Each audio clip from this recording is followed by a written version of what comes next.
At 7 o'clock in the morning, the Seattle Culinary Academy kitchen looks like this. Cooking utensils in their place, ladles, spoons, pans, stacked for today's classes. Today's menus are well on their way. But today is not an ordinary day at the Academy. The students know it, and the chef instructors know it.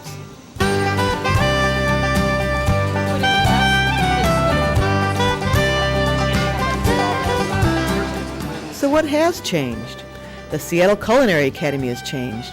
Oh, we've kept the good stuff such as cooking, baking, knife skills, innovative classroom lectures, and nutritious meal planning.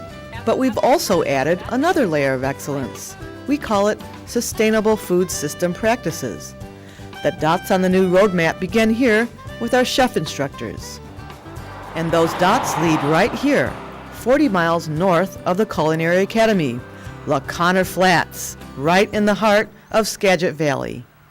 Where the faculty from SCA came up, and because our site was available, they used it, and they were exploring how they could deal with the sustainability, farm to table, fresh produce issue. So we're going to have about an acre of trial gardens, and you could help us with that. And we would come up to LaConner Flats and work with the farmer volunteers here on the land, farming an acre of land that they had donated for our use to learn. So we went through planting, we went through maintaining, weeding, harvesting, so the students would get a chance to really see how the product grows and where it comes from.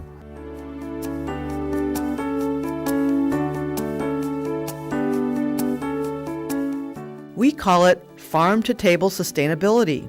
What does that mean? It means the Academy will seek out local farmers who grow and produce quality farm products.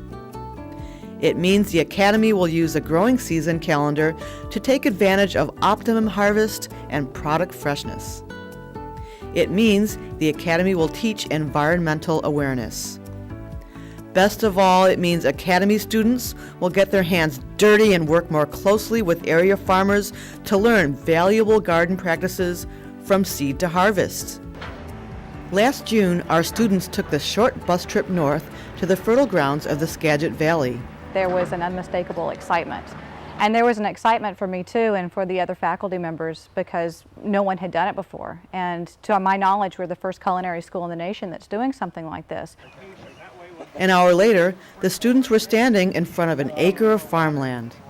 Taught by a group of retired professional farmers with years of experience, the students would soon be getting their hands in the dirt. I guess my ulterior motive, I'm really dedicated to preserving farmland. You know, we have soils here, they're the top 1% of the soils in the world.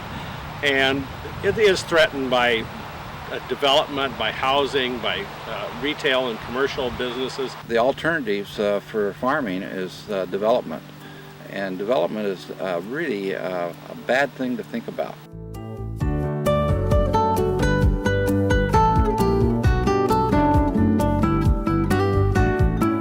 Our students took part in a fast 6-week growing season, but it was a complete growing cycle. In other words, it was our food products harvested, cooked, and served at our own tables.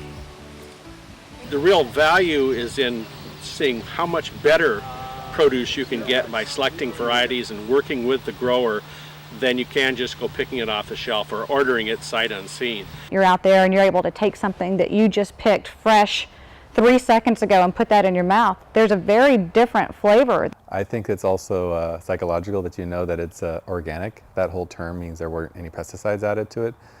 But in general, if you're buying something from 10 miles away that was grown in the valley, you know that it's going to be fresher than the carrot that was harvested in California 2 months ago and held in cold storage.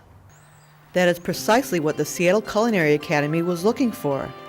An opportunity for chef instructors and their students to actually participate with farmers in growing quality food products. Actually, we did harvesting every week, and one of the things that I think was really fun was they could harvest a lot of things and really see the difference in quality between different varieties of produce, and just because it's red and round doesn't mean it's really a good tasting tomato. What this is teaching you is you have a choice in how you want to cook for yourself, how you want to cook for someone else, but to be able to choose the best product that benefits not only you as a chef and your diner through the flavor, but the farmer who grew it, and to keep that relationship, it brings the whole community together. Chef instructor Karen Jurgensen describes it as balancing culinary theory with real-life practices. As I cut, so like that, and push it away. The benefits to students going through this Sustainable Food Systems course and having the opportunity at Skagit Valley versus going to a culinary school that just focuses on technical aspects of food, I think really gives a student a connection to their whole food system, and realizing that they're a piece of it, that it doesn't just stand alone, that they can influence it.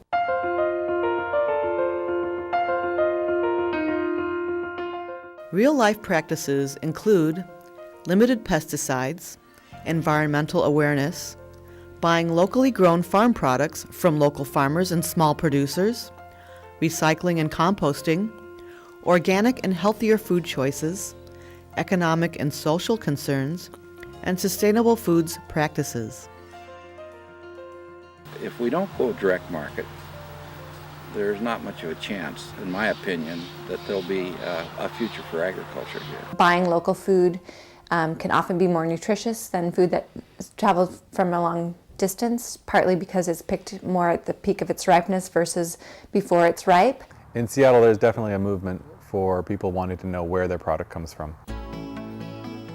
Another major concern that affects future chefs, as well as farmers, is the disappearing farmlands that are being gobbled up by land developers. The loss of sustainable farmlands will have an effect not only on local produce, but for chefs in the city as they search for available fresh produce. The term quality products from quality farms, especially in the Skagit Valley, could disappear. The reason that we are really concerned about getting more direct marketing is that that's the only way we're going to survive here. There is too much of a financial crunch for farmers. The costs of inputs are continuing to increase, and the amount that they can get for their product, if they don't eliminate some of the in-between people, is just too limited to make a profit. That means connecting the dots on the roadmap, from the farmer to the Culinary Academy, with roadside signs pointed to sustainable food system practices. So we're teaching our students who will go out and be in the industry to know where your product comes from so you can tell the consumer, and then the consumer will demand a better product in the long run.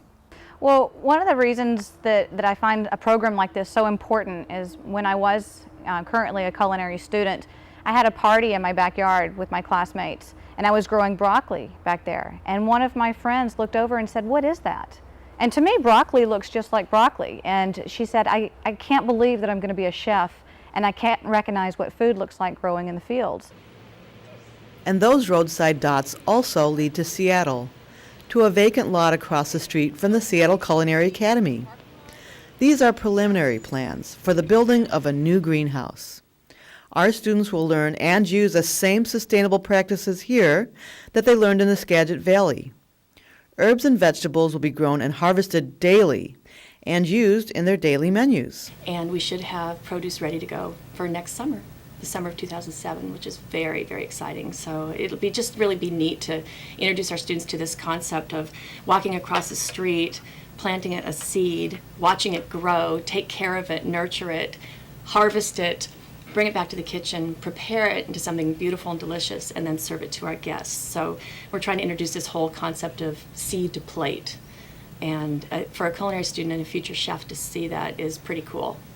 Take a piece of this puzzle of sustainability and, you know, whether it's social justice issues that inspire you or it's organic food that inspires you, to take one piece of that and make a small change. Any culinary school can teach you how to cut an apple, knife skills, how to roast a turkey, but I think our program is, as a faculty, we are more focused on where our food comes from, being sustainable, less of a footprint on the earth, and a little bit more about the longevity and not just the curriculum behind how to cook.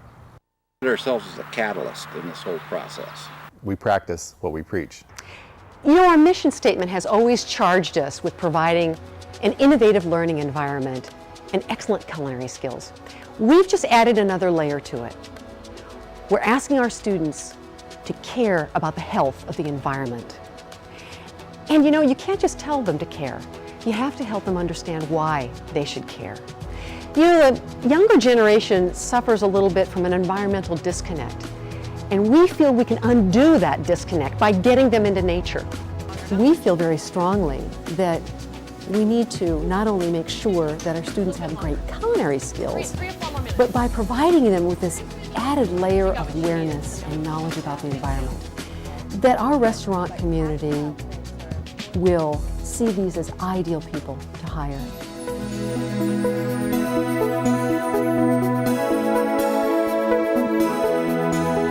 Sustainability, the commitment to practice that respects heritage, the process, and the health of the planet for the future generations.